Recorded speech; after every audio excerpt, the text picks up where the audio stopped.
এই রায়ে আমি সন্তুষ্ট হতে পারলাম না। বেশি আসামি ফাঁকি দিলে তাই না আমরা খুশি হই না, তা এটা আমরা খুশি নয়। আমার ছেলে বলছিল যে আমি কোনো সরকার বিরোধী আন্দোলন নয়, আমার নিজের অধিকার আদায়ের জন্য। এই কথা কওয়ার পরে তাকে এসে পিছল পাকে এসে গলা চিপি ধরে গাল বুকত থাপড়াছিল। আশা করছিলাম যে অন্তত 5 থেকে 6 জন আসামি এই মৃত্যুদণ্ড আদেশ পাবে। এতে আমি সন্তুষ্ট নয়, আরো লোকের ফাঁসি হওয়া উচিত ছিল। যে 2 জনকে ফাঁসি দিয়েছে, 3 জনকে যাবজ্জীবন কারাদণ্ড দিতে, এতে আমি সন্তুষ্ট নয়, আরো লোকের ফাঁসি হওয়া উচিত ছিল। তবে 1 নম্বরে হলো প্রমিল বড়ুয়া, উনি কিন্তু সাংঘাতিক দোষী। ওই আমার ছেলেকে অপদস্থ মারপিট করছে, লাঠিচার্জ করছে, গলা চিপি ধরেছিল, গাল বুকত থাপড়াইছে। উনি ছাত্রলীগের লেজার। আমার ছেলে রোকেয়া ভার্সিটির ছাত্র সমন্বয়ক। এই হিসাবে উনি চেম্বারের ভিতরে বক্তব্য দিয়েছিল যে আমার ছেলে বলছিল যে আমি কোনো সরকার বিরোধী আন্দোলন নয়, আমার নিজের অধিকার আদায়ের জন্য। এই কথা কওয়ার পরে তাকে এসে পিছল পাকে এসে গলা চিপি ধরে গাল বুকত থাপড়াছিল। অনেক কঠিন বিচার হওয়া উচিত ছিল। এই বিচার আর মাত্র 2 জনের ফাঁসি, আরও বেশি করে মানুষের ফাঁসি হওয়া উচিত ছিল অপরাধী যারা। এই রায়ে আমি সন্তুষ্ট হতে পারলাম না।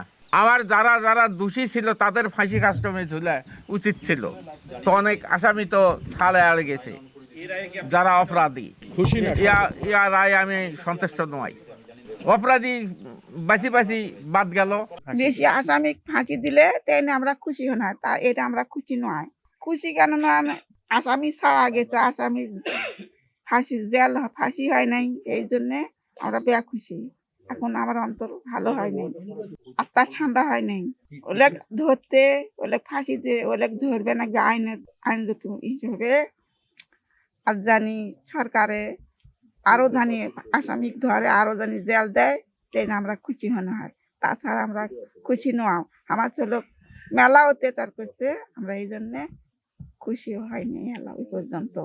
প্রথম শহীদ আবু সাঈদের আজকে হত্যার রায়ের আজকে যে রায়টা দেওয়া হলো, তো এই রায়ে মাত্র 2 জন আসামিকে যাবজ্জীবন, 2 জন আসামিকে মৃত্যুদণ্ড দিয়েছে, আর 3 জনকে যাবজ্জীবন দিয়েছে। অন্যান্য আসামিদেরকে বিভিন্ন মেয়াদে শাস্তি দেওয়া হয়েছে। আসলে এই জুলাই গণ অভ্যুত্থানের যে হত্যাকাণ্ড হয়েছে, আজকে দিনের আলোর ন্যায় একটা সকলেই দেখেছে যে কারা হত্যা করেছে, কারা সম্পৃক্ত ছিল। তো মাত্র 2 জন আসামিকে মৃত্যুদণ্ড দিয়ে আসলে এই রায়টা আমার কাছে মনে হয় না সন্তুষ্ট। আমরা আমাদের পরিবার থেকে আমরা কেউ সন্তুষ্ট না। এখানে যারা যাবজ্জীবন যাদেরকে দেওয়া হয়েছে তারা নিশ্চিত তাদেরকে ফাঁসির আদেশ দেওয়া উচিত ছিল, কিন্তু বিজ্ঞ আদালত কি মনে করে যে তাদেরকে যাবজ্জীবন দিল।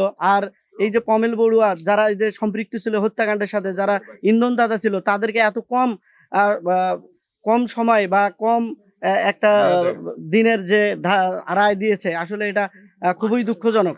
এইভাবে যদি একটা এত বড় একটা মামলার রায় শুধুমাত্র 2 জন আসামিকে মৃত্যুদণ্ড দিয়ে যদি পার পায়, তাহলে আসলে এটা দুঃখজনক, খুবই দুঃখজনক। আমরা আশা করছি আসলে এই রায়ের যদি আরো অন্য কিছু করা যায়, আপিল করা যায়, করেও যদি সাজা বাড়ানো যায়, তাহলে অন্তত পরিবার থেকে সবাই খুশি থাকবে। আমরা আসলে এই 2 জন আসামিকে মাত্র মৃত্যুদণ্ড দিল, এটা মানে আশা করি না। আবার অনেক আসামি আবার পলাতক, তাদেরকে ধরারও কোনো ধরনের পদক্ষেপ নাই। তো আমি এই পরিবারের পক্ষ থেকে বলতে চাই এবং প্রধানমন্ত্রী তারেক রহমানের কাছে দৃষ্টি আকর্ষণ করছি, যারা পলাতক আছে তাদেরকে ধরে, এবং যারা আজকের যে রায়ের যে 2 জন মৃত্যুদণ্ড হলো, এবং তাদের এই মৃত্যুদণ্ড দ্রুত কার্যকর করা হোক। এবং যারা যাবজ্জীবন যাদেরকে দেওয়া হয়েছে, তাদেরকে আসলে ফাঁসির রায় দেওয়া উচিত ছিল। আসলে দুঃখজনক কিভাবে কি হয়ে গেল। আমরা আশা করছিলাম যে অন্তত 5 থেকে 6 জন আসামি এই মৃত্যুদণ্ড আদেশ পাবে। আমার দাবি সরকারের কাছে যে আমার দোষী মানুষ, অপরাধী মানুষ অনেক এড়া গেছে, ভারতত পালে গেছে, সাজা কম দেওয়া হয়েছে। আর প্রমিল বড়ুয়া এ তো অত্যন্ত অপরাধী মানুষ, ওর কিন্তু ফাঁসি কাস্টমে ঝুলা উচিত। তাদের মাত্র 10 বছর কারাদণ্ড, ও তো এখন মনে করো যে ঘর দিল ছান্দার বাড়া। যেটা সিদ্ধান্ত হবে সেটাই করা হবে। এখন আমার ছেলের ঘেরের সাথে পরামর্শ করে বা আইনজীবীর ঘেরের সাথে পরামর্শ করে, রাষ্ট্রের প্রধানের কাছে পরামর্শ করে এখন কি করা যাবে সেটা এখন পরে সিদ্ধান্ত করবে।